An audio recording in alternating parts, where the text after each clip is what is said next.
Cha kwanza kuwapongeza timu ya Magereza. Tunawapongeza timu ya Magereza, wamekuwa mabingwa mkoa.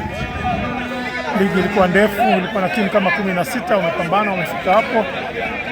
Imepita miaka mingi hatujapata bingwa kutoka kwenye timu za taasisi. Kwa hiyo kupata bingwa kwenye timu ya taasisi kwetu ni fursa kwa sababu taasisi wanaweza kuendesha football katika mtindo bora zaidi kama taasisi, kwenye image ya taasisi na masuala kadha wa kadha.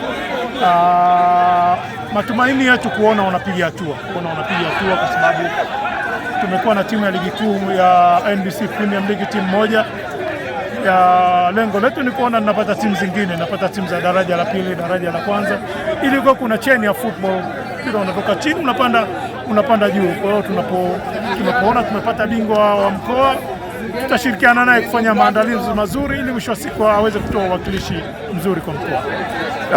Michuano imeenda vizuri kwa maana ya management yako yote ya chini imesimamia vizuri. Tuambie kalenda ya Sirefa sasa.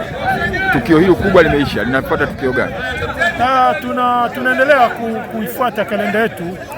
Tuna event mbili zinakuja mbele. Tuna ligi ya wanawake na pia imeshatangazwa na timu zimeshaanza kuchukua fomu, lakini mbele na pia tuna mkutano mkuu wa Sirefa. Kwa hiyo hizi zote activities zipo na zitaendelea kufanyika.